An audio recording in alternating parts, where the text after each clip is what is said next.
Hi అండి. ఈరోజు మన వీడియోలో బెండకాయ టమాటా ఇగురు ఎలా చేయాలో చూద్దామండి. ముందుగా స్టవ్ ఆన్ చేసుకొని కడాయి పెట్టుకొని ఒక 3 టేబుల్ స్పూన్ ఆయిల్ వేసుకుందామండి. మీరు తీసుకున్న బెండకాయ క్వాంటిటీని బట్టి ఆయిల్ అడ్జస్ట్ చేసుకోండి. నేను దాదాపు ఒక హాఫ్ కేజీ బెండకాయల దాకా తీసుకున్నాను. అందుకని ఒక 3 టేబుల్ స్పూన్ వేస్తున్నానండి. బెండకాయ అనేది శుభ్రంగా కడిగి ఒక క్లాత్‌తో తుడుచుకొని కట్ చేసుకోవాలండి. అప్పుడే జోన్ లేకుండా ఉంటుంది. ఇప్పుడు ఆయిల్ బాగా హీట్ అయింది కండి. దాంట్లోకి 1 టేబుల్ స్పూన్ పోపు దినుసులు యాడ్ చేసుకుందామండి. పోపు దినుసులు అనేది కొంచెం కలర్ మారేంత వరకు ఫ్రై చేసుకోవాలి. ఒక గరిటెకి తీసుకొని తిప్పుకుందామండి.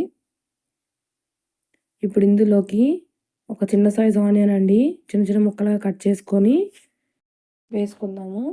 ఇందులోనే 2 పచ్చిమిరపకాయలు చీల్చి వేసుకోండి. చూడండి, ఆనియన్స్ అనేది కలర్ మారేంత వరకు ఫ్రై చేసుకోవాలి. అంటే కొంచెం బ్రౌన్ ఎల్లోయిష్ కలర్లో మారాలండి ఆనియన్స్ అనేది. మనం గరిటె తీసుకొని కాస్త అలా ఇలా తిప్పుకుంటే ఒక 1 మినిట్లో ఫ్రై అయిపోతాయండి. ఇందులోకి శుభ్రంగా కడుక్కున్న కరివేపాకండి ఒక రెమ్మ 2 రెమ్మలు వేసుకోండి. తుంచి వేసుకోండి. అప్పుడే కరివేపాకు టేస్ట్ అనేది తెలుస్తుంది మనకి.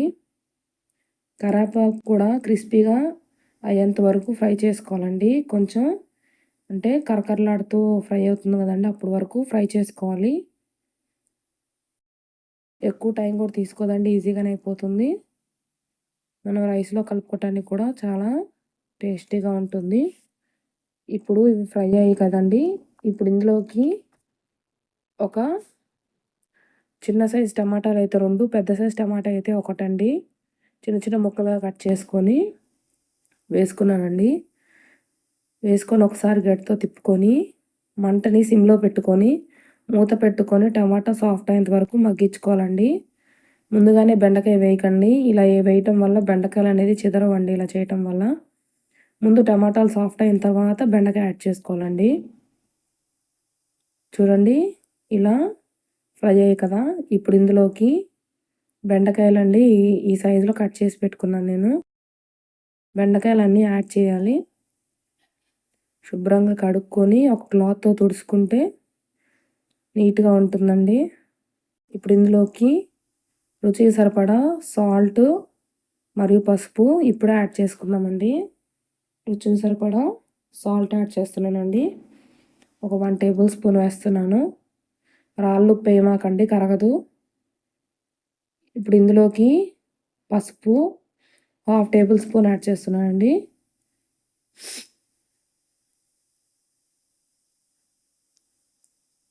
పసుపు కూడా యాడ్ చేసిన తర్వాత ఒకసారి గరిటెతో తిప్పుకుందామండి. అంటే పసుపు ఉప్పు మిక్స్ అయ్యేటట్లు తిప్పుకొని మూత పెట్టుకొని ఒక 20 మినిట్స్ మగ్గించుకోవాలండి. మధ్య మధ్యలో తిప్పుకుంటూ ఫ్రై చేసుకోవాలండి బాగా.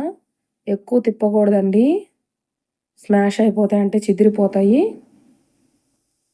చూడండి, ఒక 20 మినిట్స్ ఫ్రై చేసుకున్నాను. మధ్య మధ్యలో తిప్పుకుంటూ ఇలా ఫ్రై చేసుకోవాలండి.